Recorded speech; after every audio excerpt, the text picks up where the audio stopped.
There was once a forester, who went into the forest to hunt. And as he entered it he heard a sound of screaming as if a little child were there. He followed the sound, and at last came to a high tree, and at the top of this a little child was sitting, where the mother had fallen asleep under the tree with a child. And a bird of prey had seen it in her arms, had flown down, snatched it away, and set it on the high tree. The forester climbed up, brought the child down, and thought to himself, "You will take him home with you, and bring him up with your Lena." He took it home, therefore, and the two children grew up together. And the one, which he had found on a tree was called Fundevogel, because a bird had carried it away. Fundevogel and Lena loved each other so dearly that when they did not see each other they were sad. Now the forester had an old cook, who one evening took 2 pails and began to fetch water, and did not go once only, but many times, out to the spring. Lena saw this and said, "Listen, old Santa, why are you fetching so much water?" "If you will never repeat it to anyone, I will tell you why." So Lena said, "No." She would never repeat it to anyone, and then the cook said, "Early tomorrow morning, when the forester is out hunting, I will heat the water, and when it is boiling in the kettle, I will throw in Fundevogel, and will boil him in it."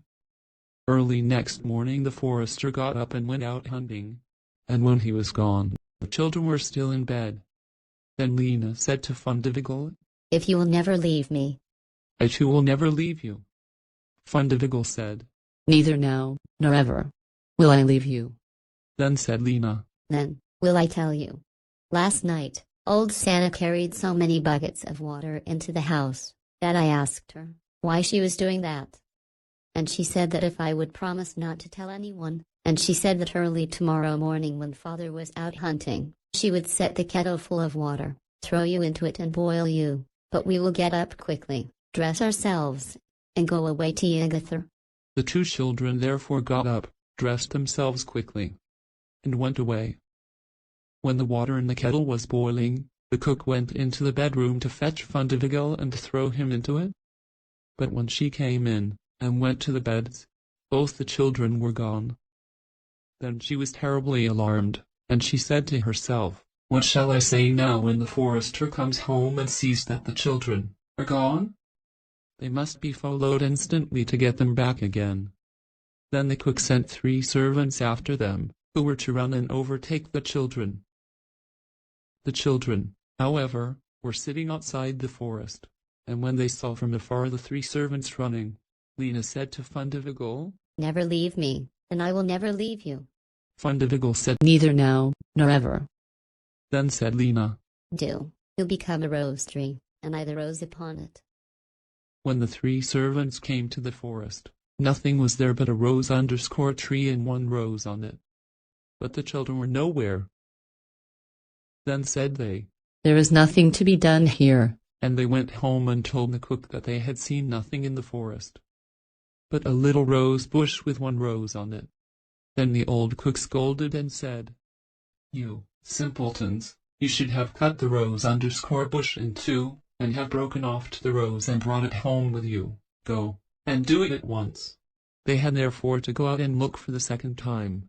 The children, however, saw them coming from a distance. Then Lena said, "Fundevogel, never leave me, and I will never leave you."